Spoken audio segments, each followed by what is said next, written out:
দর্শক, আসসালামু আলাইকুম। আশা করছি সবাই ভালো আছেন। বরাবরের মতো আজকে আমার পাশে যে ভাই ফজলে রাব্বি, তাই না? জি। তার পেছনে আমার ক্যামেরার পেছনে আছে তার ওয়াইফ তাজনিয়া, তাই না? জি। তাজনিয়া ওনার দীর্ঘ সময়ে একটি সন্তানের জন্য চেষ্টা করে যাচ্ছিলেন। অনেক চিকিৎসাও করেছিলেন। বড় ২ বার IUI করেছিলেন, তাই না? জি স্যার। IUI করেছিলেন। অনেক আশা নিয়ে অনেক চিকিৎসা করেছিলেন। দুর্ভাগ্যবশত ওনার সফল হয়নি। আল্লাহ তাআলার অশেষ রহমতে আজ সফল।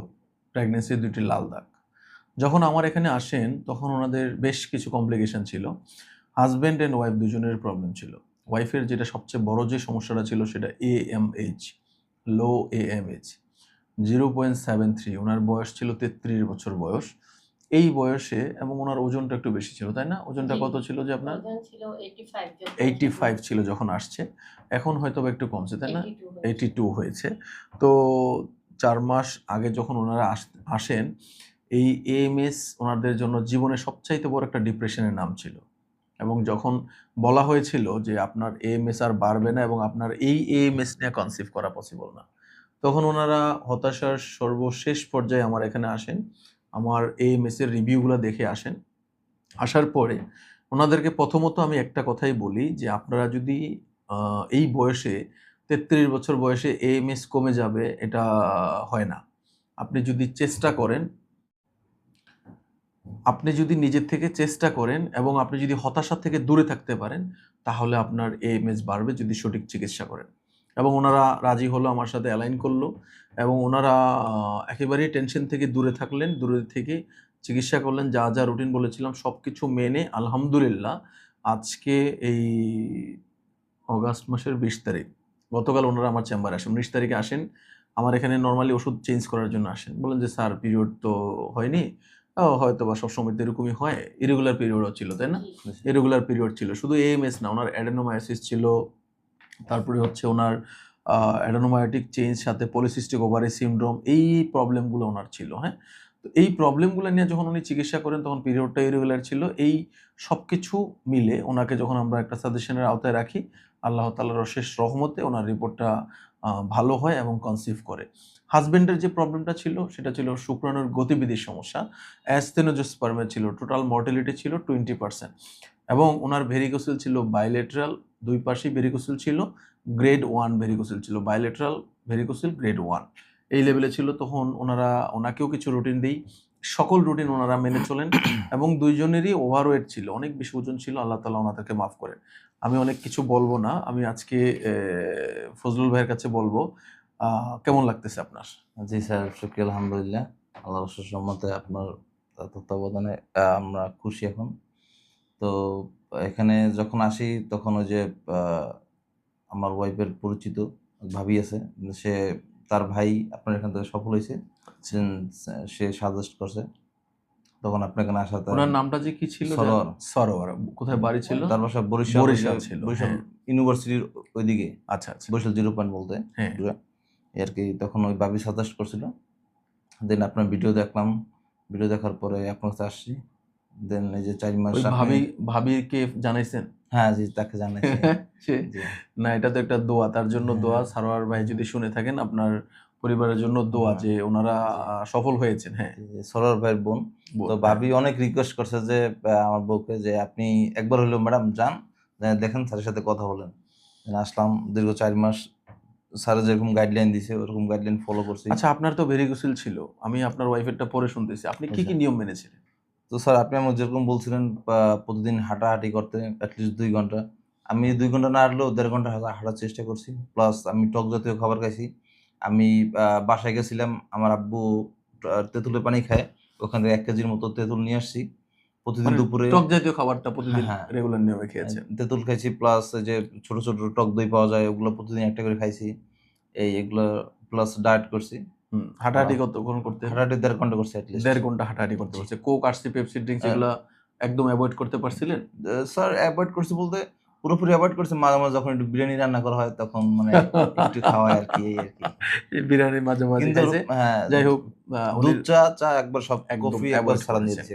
ভেরিকোসিল রোগীদের ক্ষেত্রে এটা খুব, খুব ইম্পোর্টেন্ট। আমি সবসময় আপনাদেরকে বলি ভেরিকোসিল রোগীদের ক্ষেত্রে এটা মেনে চলা। আচ্ছা আমরা তাজনিয়া আপু আপনাকে যদি জিজ্ঞাসা করি, আপনি তো এএমএস কম ছিল।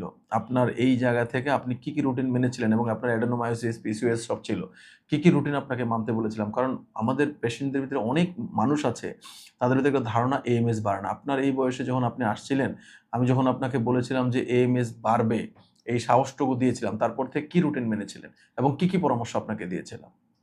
স্যার আপনি বলছিলেন যে আমাকে আপনি রুটিন করে দিয়েছিলেন প্রতিদিন ১ ঘন্টা হাঁটতে হবে। দেন হ্যাঁ। হচ্ছে সাথে আমাকে একটা আপেল, একটা কলা, ২ টা ডিম, তারপরে হচ্ছে গিয়ে আনার হুম। এগুলা নিয়মিত খেতে। তো ইনশাআল্লাহ আমি এগুলো খেয়েছি এবং ডায়েট সাথে, সাথে চালিয়ে গিয়েছি এবং আপনি আমাকে ওজন কমাতে বলছিলেন। হুম। তো আমি ওজন কমিয়েছি। ইনশাআল্লাহ আমি ফলাফল পেয়েছি। আল্লাহ তাআলা আপনাকে মাফ করেছে। আল্লাহর অশেষ শুকরিয়া। ফ্যামিলির সবাই কেমন? খুশি? জি স্যার, সবাই খুশি। আমার বাবা-মা, আমার জ্যাঠাস প্লাস আমার সুমন্দি, তারা সবাই। অনেক সবাই খুশি। সবাই খুব খুশি। খুব টেনশনে ছিল ওনাদেরকে নিয়ে। কারণ ওনারা অনেক, অনেক চিকিৎসা করেছিলেন। আমরা ওনাদের রিপোর্টগুলো যদি দেখি এএমএস ওনার ছিল 0.73 এবং ওনার যে প্রবলেমটা ছিল সেটা হচ্ছে অ্যাডেনোমায়োটিক চেঞ্জ ছিল। যেটা আর্লি অ্যাডেনোমায়োটিক চেঞ্জ এবং এই যে পলিসিস্টিক ওভারিয়ান সিনড্রোম। আর হাসব্যান্ডের যে রিপোর্টটা ছিল আমরা যদি একটু রিপোর্টটা আবার একটু দেখি সেটা হচ্ছে স্টেনোজোস্পার্মিয়া ছিল, গতিবিধির সমস্যা ছিল।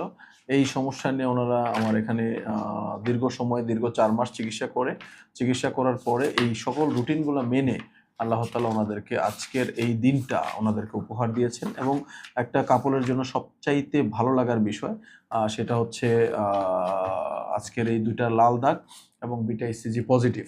ওনার গ্রেড 1 ভেরিকোসিল ছিল, বাইলেটারাল গ্রেড 1 ভেরিকোসিল ছিল, ২ পাশেই ভেরিকোসিল ছিল এবং তার যে শুক্রাণুর যে রিপোর্টটা ছিল আমরা যদি একটু দেখি, সেই রিপোর্টটা এখানেই তো আছে না? হ্যাঁ, এই যে ওনার গতিবিধি এবং ওনার স্টেনোজোস্পার্মিয়ার যে রিপোর্টটা আছে, ওনার স্টেনোজোস্পার্মিয়ার রিপোর্টটা আছে। ফাইনালি ওনাকে আমরা যখন গতকাল আসেন আমরা ওনাকে বলি যে বিটা ইসিজি রিপোর্ট করান। আল্লাহ তাআলার অশেষ রহমতে ওনার বিটা ইসিজি রিপোর্টটা হচ্ছে ২৩৬, যেটা ওনার পিরিয়ডটা যেহেতু খুব অল্প সময়ের ভিতরে হওয়ার কথা ছিল, সেক্ষেত্রে ২৩৬ আছে। আমরা জানি যখন ৫-এর উপরে যায় তখন প্রেগন্যান্সি পজিটিভ। তো আমার আজকের এই রিভিউর মাধ্যমে একটাই মেসেজ আপনাদের দেওয়ার উদ্দেশ্য, আমরা অনেকেই মনে করি লো এএমএস মানে এখানেই শেষ, এখানেই সমাপ্ত, এখানেই স্বপ্নের সব শেষ।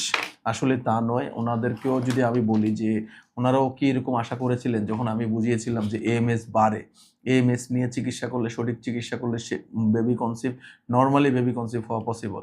আল্লাহ তাআলা ওনাদেরকে রেজাল্ট দিয়েছেন এবং আমি আমার প্রচুর পেশেন্টের রিভিউ আমার এএমএস এর রিপোর্ট সহ আমরা দিয়েছি। আমরা আশা করছি এএমএস নিয়ে এই বয়সে ২৫ বছর বয়সে এএমএস কমে গেছে। ২৩ বছর বয়সে এএমএস কমে গেছে। কিছুদিন আগে আসছিল ১৮ বছর বয়সে এএমএস কমে গেছে। সো ৪০ বছর এখনো হয়নি, এএমএস একেবারে জিরোর কাছাকাছি চলে গেছে। হতাশ না হয়ে সঠিক চেষ্টা করেন। যা বলছি যে রুটিনগুলো আপনাদেরকে বলি, আপনারা এই রুটিনগুলো একটু মেনে চলেন এবং আমার পেশেন্ট যেই কথাগুলো আপনাদেরকে বলেছিল এগুলো একটু মেনে চলবেন। আশা করছি আপনারা ভালো রেজাল্ট পাবেন। ওনার মতো আপনিও রেজাল্ট পাবেন। তাজনিয়া আপু যে একটা ভালো রেজাল্ট পেয়েছে, এটার মতো আপনারাও ভালো কিছু পেয়ে পরিবারের স্বপ্নটা বাস্তবে রূপান্তরিত করতে পারবেন এবং সফল সার্থক হবেন। ভালো থাকবেন সবাই, দোয়া করবেন। আসসালামু আলাইকুম। আপনাদেরকে অভিনন্দন। থ্যাংক দোয়া ইউ স্যার। করবেন আমার জন্য। পিছনে তাজনিয়া আপু আছে, আপনাকেও অভিনন্দন। আর খুব সাবধানে থাকবেন। দোয়া করবেন সবাই তাদের জন্য, তাদের অনাগত সন্তানটার জন্য যেন খুব সুস্থ স্বাভাবিকভাবে দুনিয়াতে তারা আসেন। এই দোয়া করবেন সবাই। ভালো থাকবেন। আসসালামু আলাইকুম।